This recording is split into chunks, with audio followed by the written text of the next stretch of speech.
Kembali bertemu dengan saya Iwayan Sarman di channel YouTube Cara Mudah Naik Pangkat Guru. Pada tutorial kali ini saya akan kembali mengupdate tentang pembelajaran tatap muka terbatas yang saya lengkapi dengan arahan Presiden yang disampaikan oleh Menteri Kesehatan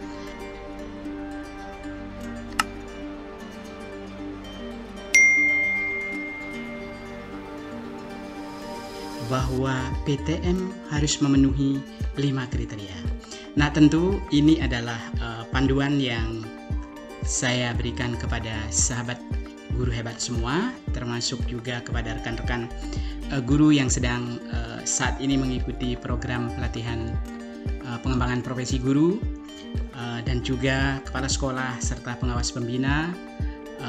Mudah-mudahan dengan update tutorial sebelumnya saya juga sudah memberikan penyusunan prota, prosem, kemudian yang telah berhasil saya berikan panduan yaitu 3 contoh RPP inovatif abad 21 dilengkapi dengan butir soal. Ini tentunya akan menjadi sesuatu bahan yang memperkaya sahabat guru hebat semua, khususnya di dalam penyiapan pembelajaran tatap muka terbatas.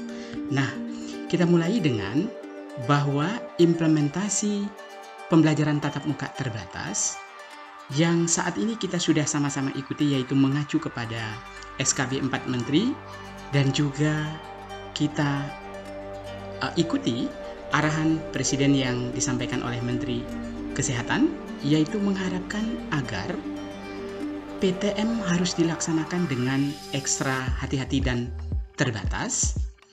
Kemudian terbatasnya itu adalah bagaimana jumlah peserta didik yang hadir adalah 25% dari jumlah siswa di sekolah. Kemudian yang berikutnya adalah terbatasnya itu hanya boleh dijadwalkan 2 hari dalam 1 minggu. Kemudian yang berikutnya adalah hanya boleh maksimal 2 jam per hari di dalam proses pembuatan jadwalnya. Nah, yang terakhir tentu adalah harapan kita semua guru harus divaksin sebelum PTM dimulai pada tahun pelajaran baru, yaitu pada tanggal 12 Juli tahun 2021. Nah, PTM terbatas dapat saya kelompokkan menjadi 2 bagian, yaitu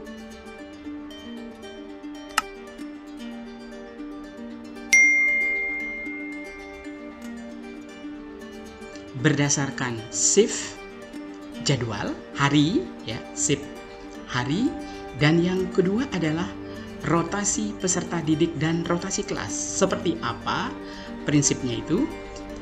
Kita coba mulai dulu bahwa di satuan pendidikan itu akan diperbolehkan untuk melaksanakan pembelajaran tatap muka ketika satuan pendidikan telah menginput daftar periksa kesiapan PTM terbatas yang sahabat guru hebat semua di satuan pendidikan itu telah mengunjungi laman sekolah.data.kemdikbud.go.id.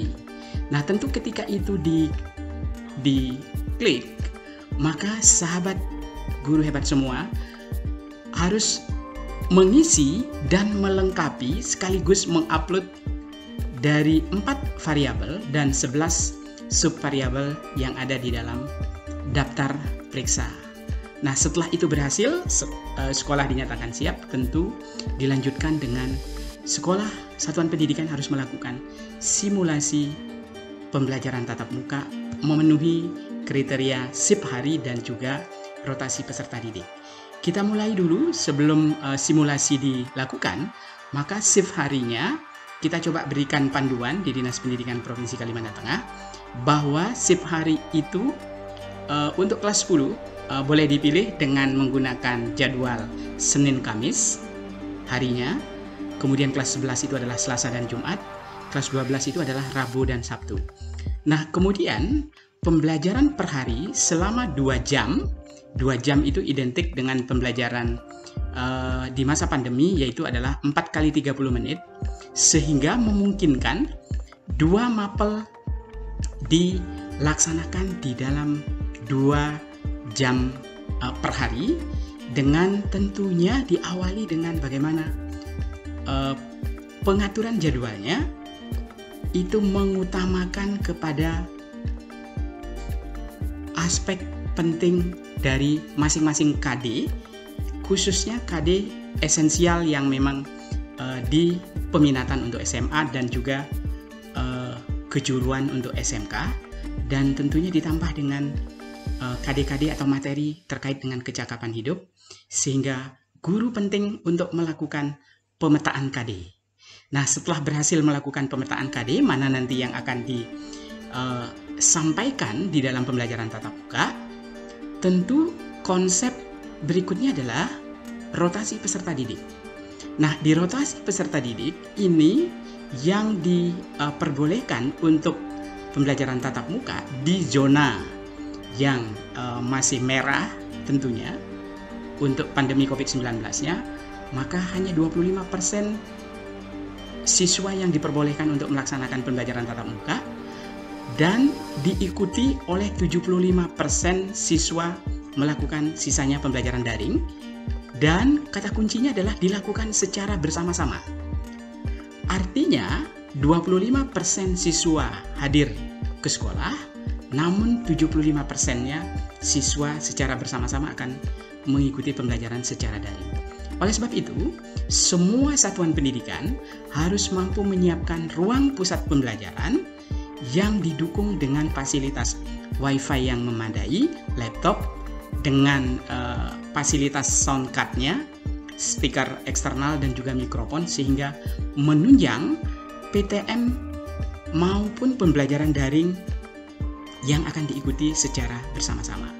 Nah, kemudian yang berikutnya adalah rotasi kelas, yaitu jadwal disusun dengan 4 jam pembelajaran tatap muka, dan dilanjutkan dengan jadwal itu secara bersamaan dibuat dengan 6 JP secara daring, yaitu pembelajaran tatap muka memenuhi kriteria 2 kali 1 minggu dengan rotasi kelas minggu pertama, minggu kedua, 3, dan minggu keempat. Nah, di berikutnya tentu saya coba berikan simulasi di format jadwal yang mengacu kepada format jadwal pembelajaran PTM 25% siswa tatap muka dan 75% siswa belajar secara daring. Nah, dari gambaran minggu pertama, saya bagi Senin sampai dengan harinya full.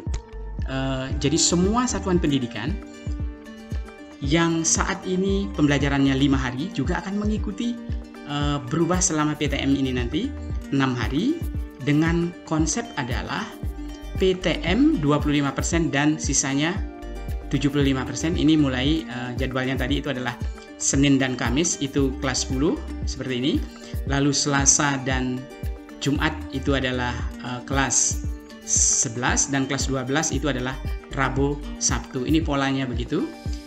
Kemudian dilanjutkan dengan minggu kedua, juga akan lanjut di minggu kedua yang akan diikuti. Prinsipnya adalah kelasnya sama, jadi polanya ya sampai kepada minggu ketiga dan juga sampai ke minggu keempat. Jadi ketika kelas itu melaksanakan daring di PTM-nya 25%, maka daringnya adalah 75%. Begitu juga untuk kelas 11, karena ini yang hadir adalah 25% kelas 10, maka kelas 11 dan kelas 12 itu adalah full daring. Nah, begitu juga ketika kelas 11 itu adalah melaksanakan PTM 25% dan 75% itu adalah daring, maka kelas yang lain itu adalah full daring. Nah, ini konsepnya dengan menggunakan acuan bisa kita buatkan formatnya. Siswa yang hadir, misalnya di sini nomor daftar hadir. Siswa yang mengikuti PTM nomor urut 1 sampai 9 itu adalah pembelajaran yang mengikuti pembelajaran tatap muka, dan sisanya ini perlu diperbaiki, berarti ini adalah nomor 10 sampai dengan nomor 36. Saya coba perbaiki. Nomor 10, ini nomor 10 sampai dengan nomor 36, maka akan mengikuti pembelajaran secara daring. Nah, begitu juga seterusnya. Kalau yang PTM 10 sampai 18, maka di sini dibagi 1 sampai 9 dan 19 sampai 36 itu adalah mengikuti pembelajaran daring dan seterusnya. Nah, ini adalah salah satu konsep bagaimana kombinasi antara PTM dan daring itu dilakukan secara bersama-sama.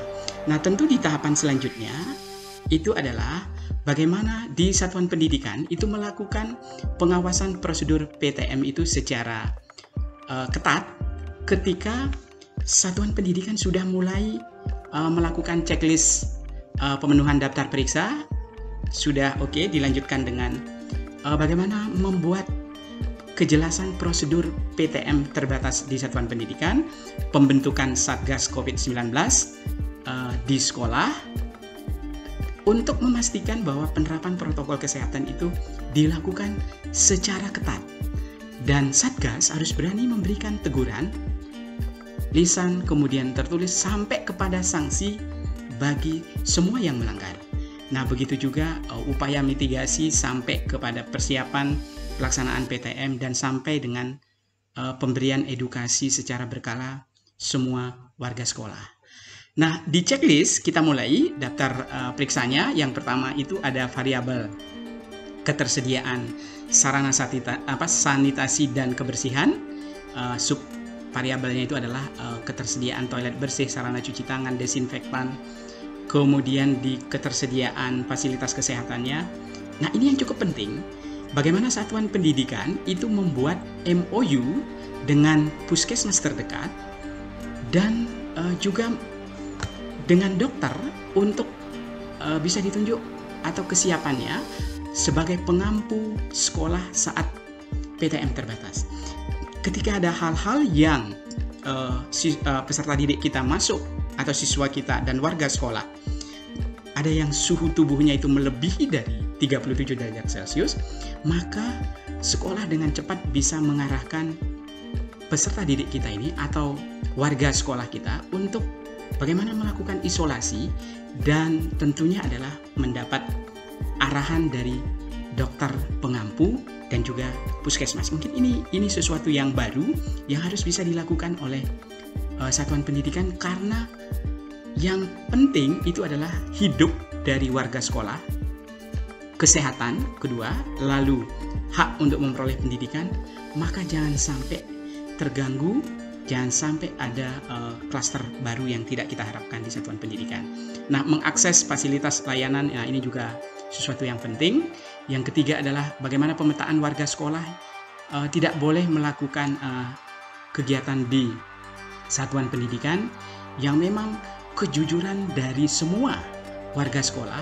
Jangan merasa diri tidak sehat kemudian memaksakan untuk hadir ke satuan pendidikan karena teguran ataupun diminta harus hadir mengajar, tetapi betul-betul daerah-daerah yang zonanya kuning, orange, apalagi merah, nah ini tentunya yang masuk ke wilayah yang hijau, itu bagaimana yang bersangkutan harus melakukan isolasi, sehingga penting untuk membuat kesepakatan bersama dengan komite sekolah agar semua peserta didiknya yang hadir itu adalah benar-benar sehat dan benar-benar mendapatkan izin dari orang tua, sehingga PTM ini benar-benar bisa dilaksanakan. Sehingga ketika orang tua tidak mengizinkan, silakan memilih jalur pembelajaran daring yang tentunya akan masih dianggap nyaman. PTM ini belum bisa dilaksanakan ketika orang tuanya tidak mengizinkan. Nah, tentu di prosedur PTM terbatas di sekolah adalah yang paling penting ketika daftar periksa ini sudah, maka yang kedua adalah ketika semua peserta didik sudah divaksin, lalu orang tua mengizinkan, sekolah telah mengatur jarak 1,5 meter tempat duduk antar siswa, dan juga bagaimana di satuan pendidikan itu sudah dilengkapi dengan beberapa spanduk dan juga banner tentang 5M, memakai masker, mencuci tangan pakai sabun dengan air mengalir, menjaga jarak, menjauhi kerumunan, serta membatasi mobilisasi. Nah, ini penting untuk mencegah penyebaran dari pandemi COVID-19. Tentu Satgas itu yang paling penting. Nah, upaya mitigasinya juga terus ditelusuri, jangan sampai ada warga yang merasa tidak sehat, penciuman juga sudah berkurang, masih memaksa untuk turun ke sekolah.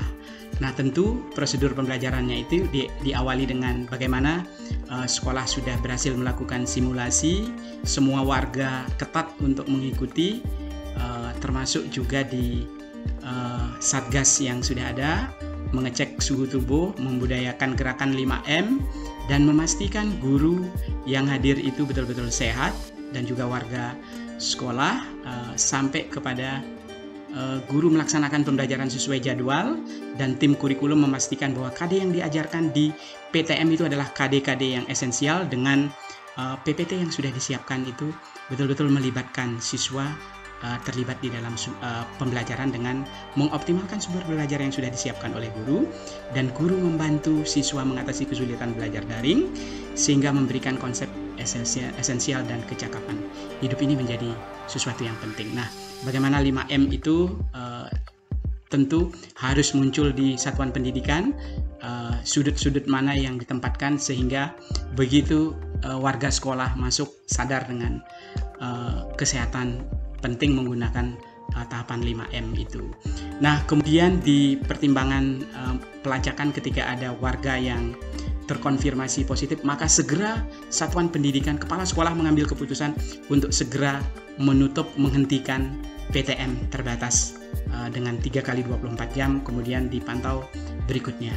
Nah, tentu di dalam pembelajaran yang akan dilaksanakan, bagaimana sekolah memulai pembelajaran kombinasi antara PTM terbatas secara bersamaan dengan PJJ daring, dan di satu sisi ada kelas guru dilaksanakan dengan full daring. Guru melakukan pemetaan KD esensial, PTM terbatas ini menjadi kesempatan untuk pembelajaran praktik baik, dan juga memberikan model pembelajaran problem based learning, diakhiri dengan siswa menulis esai. Ini sesuatu yang baru untuk bisa dilakukan. Nah, di berikutnya adalah bagaimana sahabat guru hebat jadwalnya, ya ini seperti yang sudah saya rancang, bagaimana sebaran siswanya, lalu tentu keberhasilan PTM terbatas itu adalah pertama guru melakukan pemetaan KD, kemudian di berikutnya dengan pemetaan KD yang penting, mengajak siswa itu untuk aktif melakukan presentasi, simulasi, dan aktivitas kolaborasi, kemudian menuntut siswa untuk membaca di waktu luang, lalu pelibatan siswa dalam membaca, khususnya memberikan sumber bacaan sebelum pembelajaran dimulai. Ini sangat penting dan ini perlu terus dilakukan, sehingga mengajak siswa berpendapat, menceritakan kembali isi bacaan, membandingkan 2 isi bacaan sekaligus, juga guru memberikan pertanyaan-pertanyaan yang memantik. Ini sesuatu yang baru dan harus dilakukan. Ini sahabat guru hebat semua, mudah-mudahan bermanfaat. Panduan pandemi COVID-19 di PTM menjadi acuan kita bersama. Semoga bermanfaat. Salam sehat dan sukses selalu untuk kita semuanya.